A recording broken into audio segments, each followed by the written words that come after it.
L'Israélien, il est menteur. Et la guerre propre, il fait. Alors, c'est pas propre au sens où il y a moins de sang sur le champ de bataille. Il y en a autant.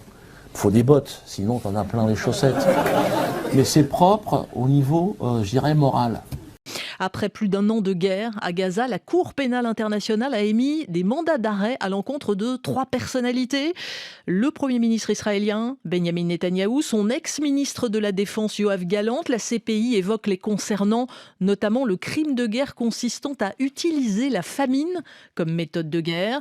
Des crimes contre l'humanité aussi, parmi lesquels meurtre, persécution, autres actes inhumains et perpétration d'attaques intentionnellement dirigées contre la population civile. Également visé par un mandat d'arrêt de la CPI, le chef de la branche armée du Hamas, Mohamed Deif. L'armée israélienne affirme qu'il a été tué dans un bombardement en juillet dernier à Gaza, mais la Cour dit ne pas avoir la preuve de sa mort.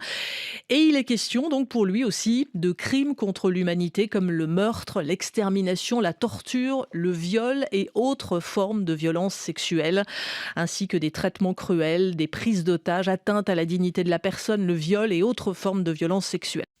Bonjour à tous. Alors aujourd'hui, dans le sujet de cette vidéo, c'est le traitement de l'information. Alors je sais pas pour vous, bon, moi j'ai plus de télé donc de ce côté-là, mais bon, on se renseigne quand même. Alors il y a des mandats de la CPI, Cour pénale internationale, qui ont été émis au mois de novembre 2024. Et la question est, ils ont été émis, radio et télévision, presse en ont parlé, et depuis. La question est, et depuis, que se passe-t-il? Alors, je me renseigne un petit peu. Alors, quel est le traitement de l'information sur ce sujet? On vérifie sur la Cour pénale internationale, Amnesty International, etc. Y a-t-il des mandats en cours? Eh ben oui, il y en a. Alors les médias en parlent certainement. Jamais. D'un côté comme de l'autre d'ailleurs. D'un côté comme de l'autre. Peu importe si on parle que ça soit palestinien, israélien, palestinien, rien du tout. La Cour pénale internationale, il y a des mandats d'arrêt en cours et les 124 nations ont l'obligation de remettre les personnes intéressées par ces arrêtés, de faire le nécessaire. La question est, est-ce que vous en avez entendu parler? Moi, pour ma part, rien. À part en novembre 2024, depuis, rien. Absolument rien. Surtout dans le domaine du mainstream, rien du tout. Toute la journée, visiblement, il parle du conflit et des conflits, mais là, du conflit. Mais en revanche, les mandats d'arrêt, eux, existe-t-il? Oui. Qu'ils en parlent? Ils n'en parlent tellement pas qu'on en oublie qu'ils existent. Voilà. Donc, le sketch d'aujourd'hui, fait un lien avec le sujet de la Cour pénale, des conventions de Genève, etc., etc. Donc vous pouvez commenter, liker, vous abonner, clocher, débattez. Voilà, le plus important étant là. À bientôt. Ciao. C'est à Damas que j'ai rencontré des cadres du Hezbollah. Alors là, on n'a pas le droit d'en parler. Là, pas de musique techno. J'ai essayé à un moment donné. Et j'en ai vu un, je fais ça va? Ah, le mec m'a dit non, assis-toi, on s'en fout de ça. Et donc, alors le Hezbollah, on n'a pas le droit d'en parler parce que c'est une organisation classée terroriste. Donc malheureusement, ah non, je peux pas. C'est en France. Mais non. Ils ont été classés terroristes. Alors je sais pas qui fait le classement, c'est vrai, parce que je sais pas comment ça marche, si c'est les matchs à l'extérieur qui comptent double, je sais pas. Parce que franchement, sur place, moi j'ai pas vu ça. Moi franchement, je vous le dis, j'ai des amis du Hezbollah, très bons amis, et les mecs se sentent pas du tout terroristes. Franchement, j'ai demandé, mais tu te sens terroriste? Non. Tu veux un thé? Ah, tu veux un thé, tu vois un peu le temps. Non, on n'est pas du tout dans... C'est plutôt ceux d'en face qui sont vus comme des terroristes. Hein. Moi, j'ai pas de parti pris, hein, mais...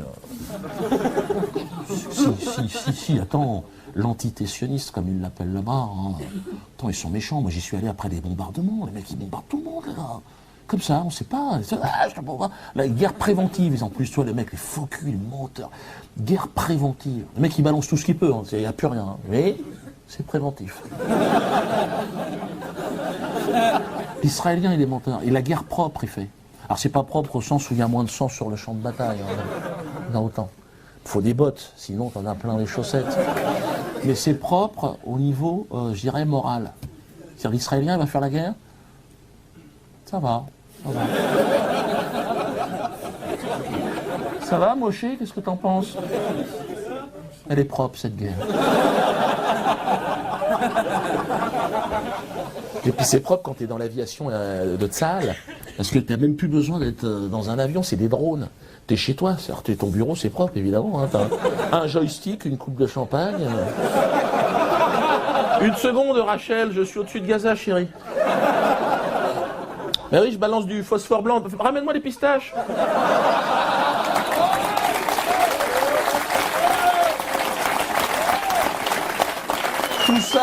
Tout ça, évidemment, hein, dans le cadre des conventions de Genève. J'aurais pu faire un spectacle entier sur les conventions de Genève. Convention qui ne concerne bien évidemment que le canton de Genève. Hein. Sortie de Genève, open bar, lâche-toi. Flottille dans ton cul, phosphore blanc pour tout le monde. Non, franchement, c'est... Et tout ça sous l'observation, enfin, attentive de l'ONU, tu sais.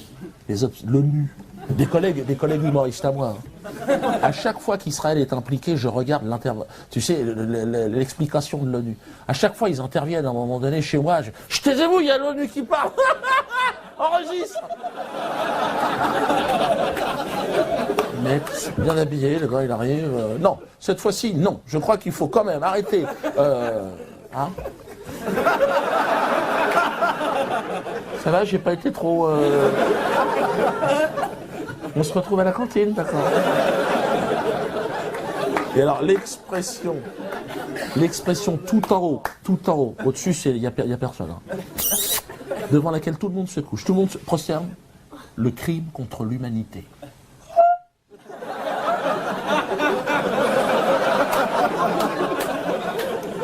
C'est une expression qui est née en 1946 à Nuremberg. Avant, il n'y avait pas eu de crime contre l'humanité. Non, c'est pas rétroactif comme concept. Hein. Non. Les Indiens d'Amérique, non, non. De la délinquance. Excuse-moi, oui, je sais, mais... Hein, l'esclavage des Noirs, pareil. Des risques interethniques. De la bagarre.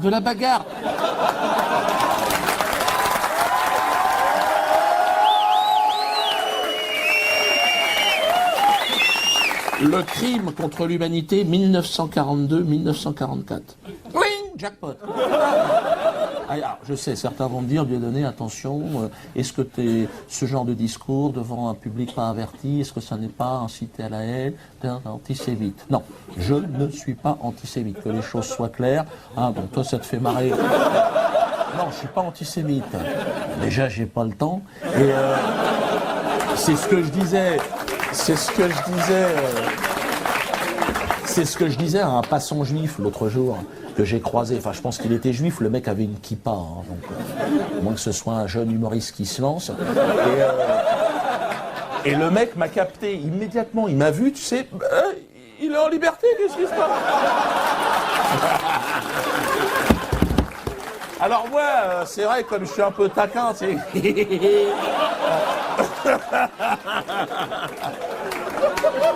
Le mec était terrorisé. Tu dis, non, calme-toi. Je vais pas te déporter. Calme-toi. Tu sais, j'avais rendez-vous dans un quart d'heure, j'ai pas le temps de faire grand-chose. Détends-toi. Puis je me suis dit, Dieudonné, essaye de le calmer. Tu le connais même pas, le mec. Il te connaît pas, tout de suite, il a peur, le gars. Antisémite! Je suis pas tombé sur un créatif, le mec, il balance son truc. Je lui dis, fais un effort. Je dis, d'accord, si tu veux, si t'as besoin, il n'y a que des antisémites, des méchants tout autour. Calme-toi. Et là, elle me fait, t'as pas honte? Du coup, je fais un pas vers toi, fais un pas vers moi. Je dis, ah, putain, honte de quoi? De ma race? Hein, ta mère la pute, de quoi tu parles? J'ai pas dit ta mère la pute, j'ai pas dit. Je l'ai gardé pour moi. Je dis d'accord, j'ai honte alors, j'ai honte. Quelle honte, putain, j'ai honte. Là, il m'a dit, ouais, mais t'en fais trop, tu te fous de ma gueule. Bah, j'ai dit, évidemment que je me fous de ta gueule. Tu me laisses pas le choix, réfléchis. Honte de quoi? Puis là, il était parti. Là. Alors, perdu pour perdu, je me suis dit, je vais le pousser dans ses retranchements. Bah, je suis taquin, le mec, il veut jouer au con, il est quand même tombé sur une 5e dan. Ah, j'y mets. Alors, mais j'y vais en souplesse, ouais, bon, je t'emmerde, faut quand même que tu saches. Et bon, mais toi, je le mets à feu doux, le mec. Bon, dès que j'arrive à ébullition, automatiquement, je mets les pattes. Donc, alors je le laisse partir, tu sais, il commence à sortir, bon, les fondamentaux, hein. Ouais, non, ma grand-mère, tu sais, sa grand-mère dans les camps de concentration, tu sais, en pyjama avec les numéros sur les poignets. Donc là, je me dis, c'est le moment de porter les stockades. Tu te décales, tu piques, tu comprends? Le mec, je lui dis, il faut que je te dise, ta grand-mère, j'en ai rien à foutre, on va commencer. Et je vais même te dire, je lui pisse à l'arrière. Bien évidemment, je n'aurais jamais pissé sur une déportée, bien évidemment. J'étais pas né. Et donc... Mais je lui dis, qu'est-ce que tu m'emmerdes avec ta grand-mère? Est-ce que je te fais chier avec ma grand-mère, moi, qui est morte grillée sous le napalm de l'armée française au moment de l'occupation du Cameroun? Et là, le mec, il fait, quoi?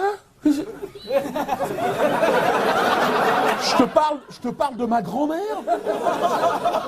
Tu me sors le livre de la jungle?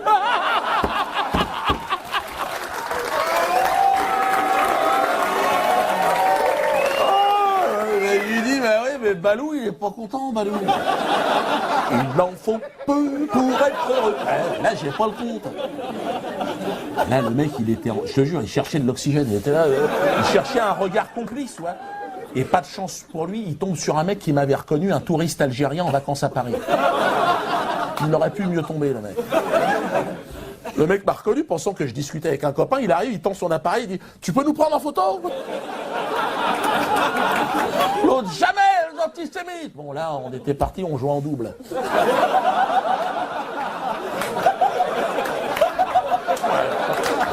Il a pas touché une balle, t'imagines? Il chialait, ah, antisémite!